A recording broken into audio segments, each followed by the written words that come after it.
Hey guys, Scott here. Welcome to the Q&A. Just want to first off say thank you to everyone that submitted questions. You guys are awesome. I got some great questions on Facebook, some great questions on YouTube. So thumbs up. Thank you very much. So I'm going to divide this into two parts and put up the next part Saturday next week. So let's kick it off with the first question. This first question is from Drew Gulliver, fellow YouTuber. And Drew's question is, my question is there a story behind the koala hat that you always wear? There is indeed, Drew. Thank you for the question. Yeah, so as you can see, I wear a koala hat in most of my videos. Occasionally I give myself a break. And the reason why I wear this hat all the time, the full story behind it, we have to go back to 2010. Specifically December 2010, and during this time I was in my first semester at university, and it was Christmas time, and I was a student, so I didn't have a lot of money, so I thought I'm gonna get a part-time job so I can like buy presents at Christmas, so that's what I did. So I got a job at the Christmas market in Winchester, and essentially the Christmas market in Winchester is this really big deal where they, at the cathedral grounds every year, in the courtyard, they have the Christmas market where there's lots of little huts selling knickknacks and bratwurst, and there's a big ice rink in the middle of it all, and there's a little cafe attached to it where you can buy hot chocolate and stuff like that. So I worked in the cafe at the Christmas market, and it was going well. I was working there for a little while, and you're making hot chocolate and sausage baps for people. It's not hard work, and as time went on, they wanted to give me more responsibilities, so they asked me to start making brie and cranberry sandwiches for people, and I'd never made a brie and cranberry sandwich in my life. I'm just not that posh, I guess, so I didn't know what I was doing, and so I'm putting down the brie, I'm like slavering cranberry on it, and like, I imagine this works, seal it up, wrap it up, hand it off to people, and people were not happy with my brie and cranberry sandwiches, and so yeah, that was a strike against me there. Second strike was when they then, after that, said, right, can't make sandwiches, go clean the boiler out. And I'm like, the boiler? And basically, you might see them, these big, metal containers filled with water that you heat up, and you turn the nozzle, pours the hot water. You know what I'm talking about. Anyway, I had to clean one of these out. I've used these many, many times. Never had a clean one before. And so I take it out back, and I'm like, well, I'm just going to clean it how I'll clean anything else. So I open up the lid, get some washing up liquid out, ready to squirt in, and then the doors open up, and the manager walks in. It's just like, what are you doing? And I was like, well, you didn't tell me how to do it. I asked, you just said just clean it, and so that's what I'm doing. And they were like, you can't clean it like that, and so I was taken off that job. So that was strike two. Anyway, next day I was called in early to work, and they said, we need to take you to see the boss. Now, the cafe was being run by a pub across the green from the cathedral called the Old Fine Pub.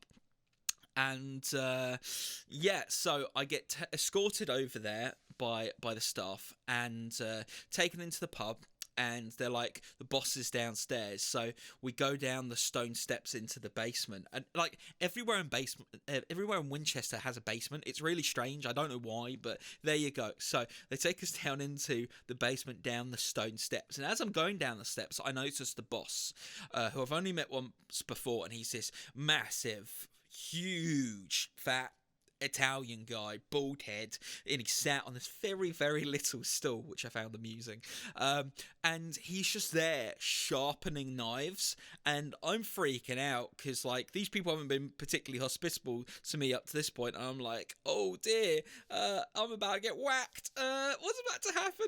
And as I'm going down the steps, he's sharpening the knives. He goes, Scott, we are not very happy with your service at the cafe. And I'm just like, oh man, like, this is the end. I'm going to end up in a ditch in the Winchester countryside. It's all over for me. All I wanted was to buy some Christmas presents. And the guy stopped sharpening the knives, and reaches into his pocket, pulls out an envelope, passes it to me, and he goes, "This is for you." And I was like, "What's this?" And he goes, "This is your pay. You have been fired." And that was it. It was boof. It was over. I just jetted out of the pub as quick as I could, and as I got out, I looked in the envelope, and it wasn't a lot of money I'd earned up to that point. I'd only been there for like a week and a half. Doing like 12-hour shifts. But anyway, as I came out the pub, I was back at the Christmas market, and straight across from me was this stall, and I'd seen this stall every day that I came in to work. I'd walk past it and think, those are pretty cool, I want one of those. And I didn't really have enough to like buy anyone Christmas presents, but I did have enough for a koala hat. So every time I wear this hat, I'm just reminded of that crazy experience with the Christmas market mafia. Um, yeah, so that was funny, and I just started wearing it on stage for a laugh because I thought it was a funny hat, and people were just like, "Oh, I love the hat, man," and I started wearing it in YouTube videos because of that, and it just became a thing, and now it's almost like, I don't know, part of the brand or something. I don't know. Anywho, thank you for the question, Drew. Really appreciate it. Great stuff. What are we on to next? Okay, we're on to Planless Dan. Hey, Dan. I guess here's the question. What's currently your favourite album or EP or whatever? Thanks for the question, Dan. I'm not really listening to many albums or EPs at the moment. I'm sort of, during the quarantine, I'm trying to fill like every second with work, with something to do, because when I just sit down and watch something, my mind wanders, and I think about the situation, think about the fact I haven't seen my friends in like nearly, I don't know, 2 months now. You know, it's been a long time, and it can start to dawn on me and wear on me and get me down. So I just try to be really productive. So I'm not sitting down to listen to a lot. Usually when I listen to albums or EPs or whatever, I'm in my car driving to work because I've got a long hour drive to Winchester, so music helps the time pass. So I was listening to the Blues Brothers album before all this crapola went down. So what have I been listening to recently? I have in the mornings, just to like get me jacked up to do work, I've been listening to some songs on my phone on YouTube. I've been listening to lots of like comfort food music, so stuff I listened to like when I was a teenager. I'm listening to loads of Audio Slave and Velvet Revolver. I've been listening to the Pixies a lot. I really love the Pixies, man. Listening to them a lot. But yeah, a lot of like the rocky grunge stuff, Alice in Chains and stuff like that. It's just, I've been like, yeah. And maybe it's just something about this situation and being just locked up and not being able to live normal life. It's given me a lot of like that sort of angst again that music really speaks to, because I don't really listen to that stuff that much these days, but I still love it. Anyway, thank you for your question, Dan. Really good. What are we on to next? We've got a question from Taco Wonder 64. My questions, several. When did you start singing and writing songs / playing guitar? What motivates you? How long have you been singing, and what's your music inspirations? Oh, it's quite a multifaceted question there, my friends.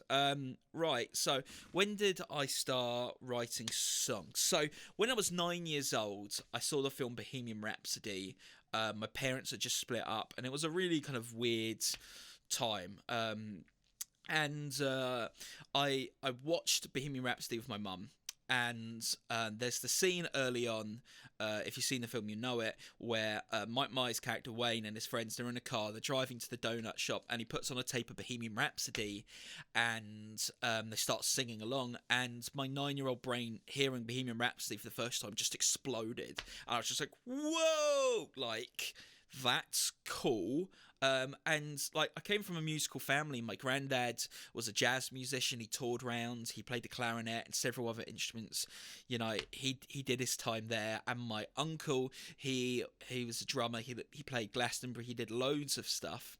And I was aware of that growing up, but I really didn't have much of interest in music. That instantly changed the second I heard Bohemian Rhapsody, because as soon as the movie ended, I had to get a piece of paper and a pen and start scribbling down lyrics. The first song I ever wrote, I remember the title of it was Bubbles. I don't really remember much of what it was about. I can't remember anything about it apart from the title. And yeah, that's how I started writing. It was just this moment where just a light bulb went off in my head, or a door opened that had always been shut to me, and suddenly I was just fascinated with writing songs. And for the next 3 years, until I was about 12, I just heard songs, I kept hearing songs and then writing them down and then singing them to my mum and going, have you heard this song? La di da di da. And she'd go, no, I've never heard that. And it wasn't like I was listening to loads of music at that time. I listened to a lot of Queen, but I was starting to realise, no, these songs I'm hearing, they're coming from my head, like these are my songs. And so I got a tape recorder and I started singing into them and started writing the words down. And I did that for years and years and years. And as I said, sadly, all that stuff's lost now. I'd give anything to get it back. It'd be so much fun to look back at that stuff. But yeah, when I was 12 and I was in secondary school, I got into like my first kind of like teenage band kind of thing, and started writing music with other people, and that was just really exciting. And it was just exhilarating because you were creating art with other people, and it was just really cool being in a band. And so started writing lyrics and melodies over the top of what they did. And then over time, I just started picking things up from watching people play. I watched people play bass, watched people play drums, watched people play guitar. And then I was just able to sit down and sort of replicate it. I was just figuring it out. And so after a while, I started writing songs and guitar. I had a year of guitar lessons where I learned a bunch of stuff. And then after that, I had like half a year of singing lessons, and I learned a lot there. And I just kept working at it, kept doing it. And just during secondary school, I was just obsessed with songwriting. I mean, I still am, to be honest, but it's all I wanted to do. I just didn't see the point in maths or English or science or any of the other junk.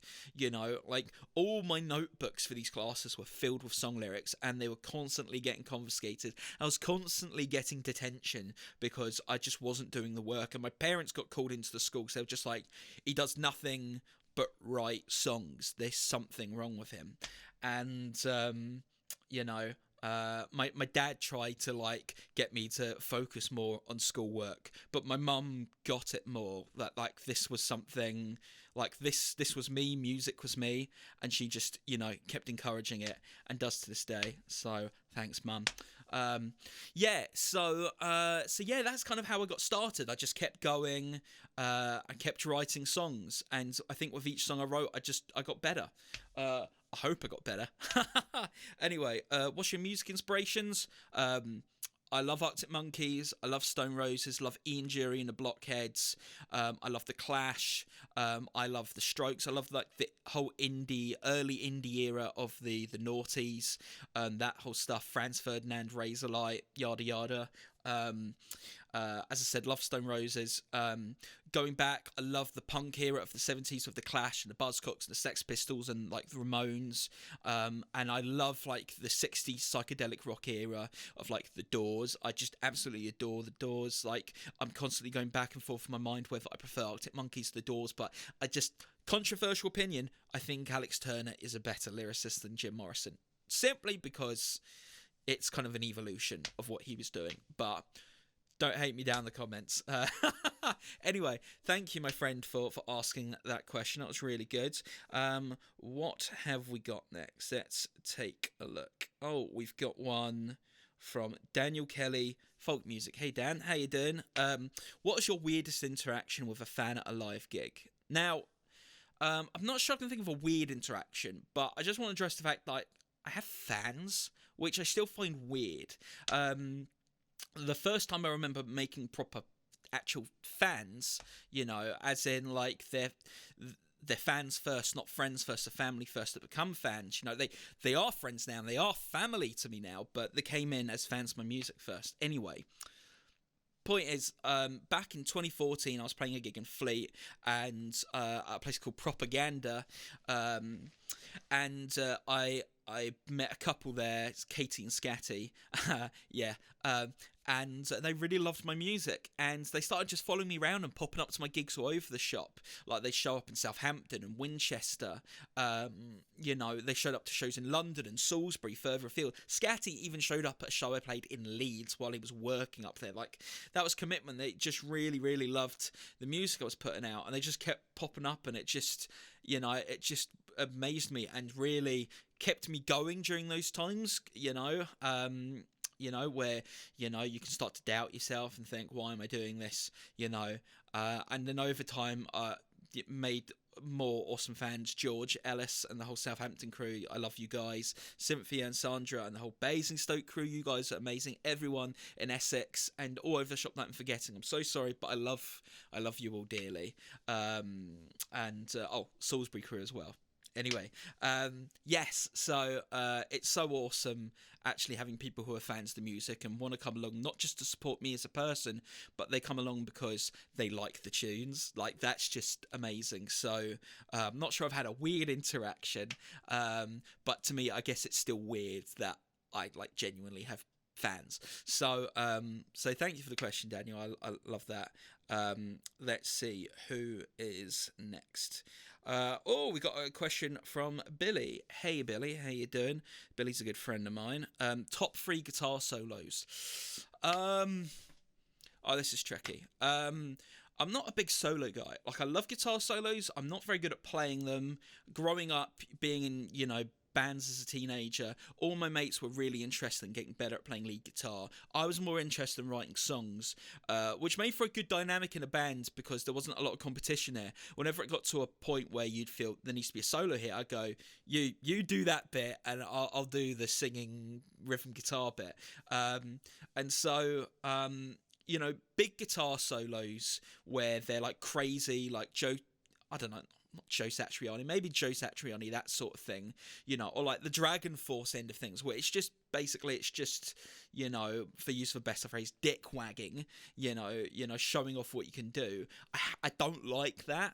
I know some people really like that, and they really like that virtuoso guitar playing, but it doesn't speak to me at all. It doesn't say anything about the song. It says more about the person playing it rather than the song. So they're serving themselves rather than serving the music, if you get what I'm saying. So I've always been attracted to guitar solos that say something about the song and do something extra for the song. It's not just there for the sake of being there, but it really does something, so serves a real purpose. So Stairway to Heaven is one of my favorites. That solo I just love.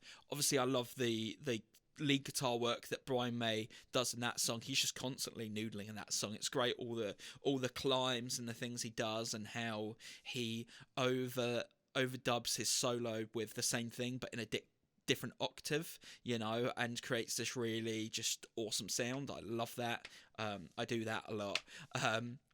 But my favourite lead part, don't know if you can count it a solo, is actually Anarchy in the UK by the Sex Pistols. In there, the lead part, it just does this and it's kind of in place of where a solo would be. But it's just, there's something about that section. Whenever I hear it, I get chills. My mind vibrates. It's like, oh, I just love it. It's just such a cool part. And whenever it's my turn to do some sort of lead part, I always try to do something like that sort of takes you elsewhere. As I said, a lead part that does something cool, that has some melodic value rather than just being so those are my top 3 guitar solos. I'm not sure if that last one counts, but thank you, Billy, for the question. What is our last question? Our last question here is from Cynthia. Hey Cynthia, how you doing? Cynthia's part of the Basingstoke crew. Cynthia's question is, are you okay? You have been blasting us with songs, so do you ever rest?